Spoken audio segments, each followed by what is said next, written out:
కూటమి ప్రభుత్వం అధికారంలోకి రావడానికి అబద్ధాలు చెప్పింది. అధికారంలోకి వచ్చిన తర్వాత తన మనుగడను కొనసాగించడానికి కూడా అబద్ధాల మీద ఆధారపడతా ఉంది. 14 లక్షల కోట్ల అప్పు అన్నారు. బడ్జెట్ సమావేశాల్లో 6.5 లక్షల కోట్లని నిజాన్ని ఒప్పుకున్నారు. 32,000 మంది మహిళలు ఆంధ్రప్రదేశ్ రాష్ట్రం నుంచి తస్కరించబడ్డారని, వాలంటీర్లు ఆ నేరం చేశారని చెప్పారు. అసెంబ్లీ సాక్షిగా మిస్ అయిన వాళ్ళు 45 మందేనని ఒప్పుకున్నారు. వేల కోట్ల రూపాయలు రంగుల కోసం తగలబెట్టారు జగన్మోహన్ రెడ్డి గారు అన్నారు. అసెంబ్లీ సాక్షిగా రంగులు వేయటానికి కానీ తుడిపేయటానికి కానీ ఆయన ఖర్చు 105 కోట్లు అని చెప్పేసి ఒప్పుకున్నారు. తాజాగా జగన్మోహన్ రెడ్డి గారు అదానీతో ఒప్పందం కుదుర్చుకొని రాష్ట్ర ప్రజల మీద 1,00,000 కోట్ల భారం వేశారని, అదానీకి ఆ సౌర విద్యుత్ కొనుగోలుకు సంబంధించి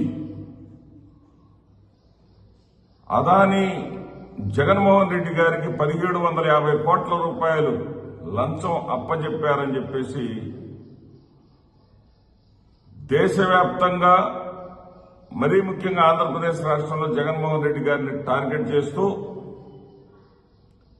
ఇటు పచ్చ మీడియా, అదేవిధంగా కూటమి ప్రభుత్వానికి సంబంధించినటువంటి చిన్న చితక నాయకులందరి ఎవరో ఎందుకు ఆఖరికి ముఖ్యమంత్రి చంద్రబాబు నాయుడు గారు కూడా అసెంబ్లీ సాక్షిగా చెప్పారు, దీని మీద లోతు పరిశీలించాల్సి ఉంది,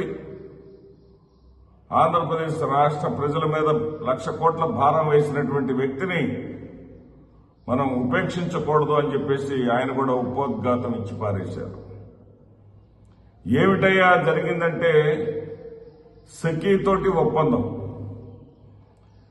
సెకీ అంటే solar energy corporation of India. సెకీతోటి జగన్మోహన్ రెడ్డి గారు నేరుగా చేసుకోలేదు ఒప్పందం. అదానీతోటి జగన్మోహన్ రెడ్డి గారు నేరుగా చేసుకోలేదు ఒప్పందం. ఈ ఒప్పందం ఎవరు చేసుకున్నారంటే ఆంధ్రప్రదేశ్ రాష్ట్ర ప్రభుత్వం, ఆంధ్రప్రదేశ్ రాష్ట్రంలో ఉన్నటువంటి విద్యుత్ డిస్కమ్లకు చెందినటువంటి నేతలు, అధికారులు, కేంద్ర ప్రభుత్వం కలిసి చేసుకున్నటువంటి ఒప్పందం సెకీ ఒప్పందం. ఆ ఒప్పందంలో చేసుకున్నది ఏంటంటే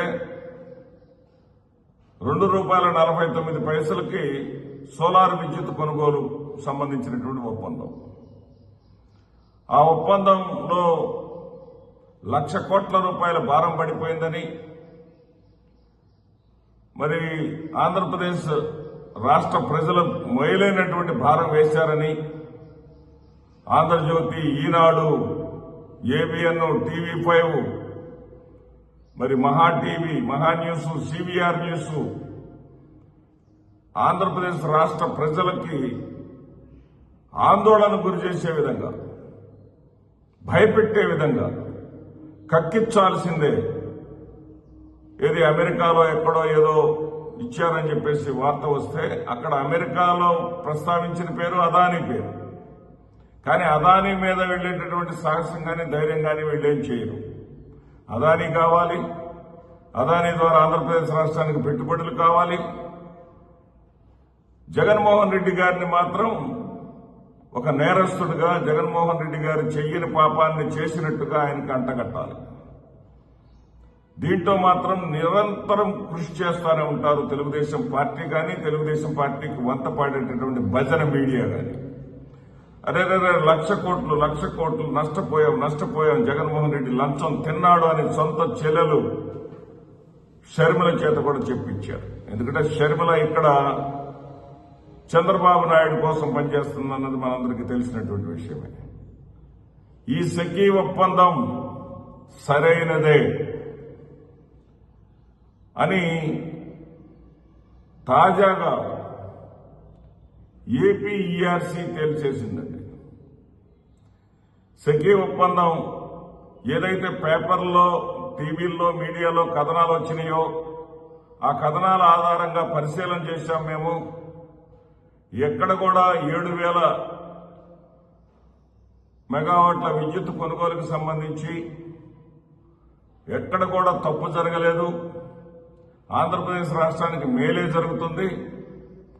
మీడియాలో రాశారు ఈ రోజున ₹2.49 కొనాల్సి వచ్చింది. ఇది నిరంతరం కొనాల్సిన అవసరం లేదు, భవిష్యత్తులో అది రూపాయికి తగ్గొచ్చు, ₹10 తగ్గొచ్చు అని చెప్పేసి వార్తలు రాశారు. అవన్నీ తప్పుడు వార్తలు. ఏదైతే జగన్మోహన్ రెడ్డి గారి హయాంలో జరిగినటువంటి ఒప్పందం సరైనదే. ఆ ఒప్పందానికి కట్టుబడి మరలా ఇప్పటికి 3,000 మెగావాట్లు తీసుకున్నాం. ఇప్పుడు 4,000 మెగావాట్లకు కూడా ఒప్పందం కొనసాగుతుంది అని చెప్పేసి చెప్పారు. మరి క్షమాపణ చెబుతారా చంద్రబాబు నాయుడు గారు? క్షమాపణలు చెబుతారా పచ్చ మీడియా వారు? ఆంధ్రప్రదేశ్ రాష్ట్ర ప్రజల పరువు తీశారు మీరు జగన్మోహన్ రెడ్డి గారి మీద కక్ష ఉంటే ఏదన్నా తేల్చుకోండి. అంతేగాని జగన్మోహన్ రెడ్డి గారిని బదనాం చేయడం కోసం ఆంధ్రప్రదేశ్ రాష్ట్రానికి ఉన్నటువంటి పేరు ప్రతిష్టలను, గౌరవ మర్యాదలను మీరు నాశనం చేస్తున్నారన్న సంగతి మీరు గుర్తుపెట్టుకుంటే మరీ మంచిది. ఇకనైనా సరే తప్పుడు ప్రచారాలను మానుకోండి. అబద్దాలను ఆసరాగా చేసుకుని జీవితాన్ని వెళ్లబుచ్చేటటువంటి ఈ తప్పుడు విధానాలను మానుకోండి. ఇకనైనా సరే నిజాలకు కాసింత మీ ఇంకులో స్థానం ఇవ్వండి. నమస్తే.